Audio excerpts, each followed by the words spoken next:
Yo, what's up mga kaibigan? Nali na tayo magkwentuhan. So isa sa mga games na inaabangan ng madami sa araw na ito ay ang tapatan ng Lakers laban sa number 4 team sa West na OKC Thunder. Naging maganda ang umpisa ng Lakers at agad sila nakagawa ng 14-point lead sa pangunguna ng 15.6 rebounds si AD at 9 points si D'Lo sa first quarter. Ganun pa man natapos pa rin nga ang first quarter na 8 lamang ang lamang ng Lakers sa score na 37-29 matapos sa gumawa ng 16 points si Shai Gilgeous-Alexander. Sa second quarter naman ay tinuloy lang nga ng OKC ang kanilang momentum hanggang sa nabawi na nga nila ang lamang. Nag-iinit nga ang opensa ng OKC at hindi talaga mapigilan ng Lakers defense si SGA hanggang sa natapos na ang first half na hawak ng OKC Thunder ang 12-point lead sa score na 72-60. 22 points, 4 assists na kaagad si SGA at 12 points din si Jalen Williams. Habang sa Lakers naman ay 19 points, 7 rebounds si Anthony Davis, 14 points, 5 assists si D'Lo at 11.6 rebounds sa LeBron James. Sa second half naman ay walang pagbabago bagkus pinalobo pa nga ng OKC sa mahigit 20 puntos ang kanilang lamang. Nag-iinit din si Chet Holmgren mga kaibigan at talagang nakikipagsabayan siya kay Anthony Davis. Habang si SGA naman ay nakabawi na din nga kay LeBron matapos niya nabantaan si LeBron last year.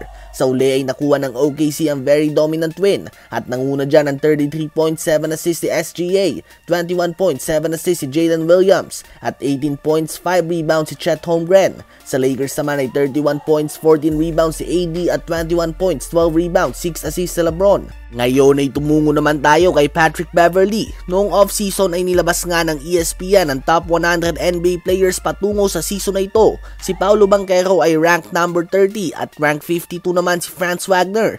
Ayon nga kay Pat Beverley ay bakit nga daw ang hina ng Orlando Magic kung may dalawa silang top 100 players sa NBA. Dapat nga daw ay playoff team ang Orlando Magic ngayon. Well, mukhang pinapatunayan nga mga kaibigan ng Magic na sila ay isang legit playoff contender ngayong season. Hawak nila ang second best record sa buong Eastern Conference na 13 wins and 5 losses at meron din silang 8 magkakasunod na panalo. Sa paunguna yan ng 19.1 points, 6.3 rebounds and 4.6 assists per game on 48.1% shooting sa field ni Paolo Banchero at 20.2 points, 5.8 rebounds and 3.2 assists per game on 47% shooting sa field ni Franz Wagner. Ngunit more of a team play talaga ang Magic mga kaibigan. Meron silang 7 players na nag-average ng double digits. Sa palagay nyo ba ay intro boys na ang Magic o magiging legit contender sila sa Eastern Conference? Habang ito naman ang schedule ng in-season tournament quarterfinal games at lahat nga ng babanggitin ko ay Philippine time na ito.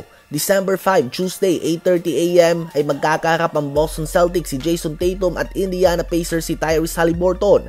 Masusundan naman ito ng bakbakan ng New Orleans Pelicans si Zion Williamson at Sacramento Kings si De'Aaron Fox. 11 AM yan mga kaibigan.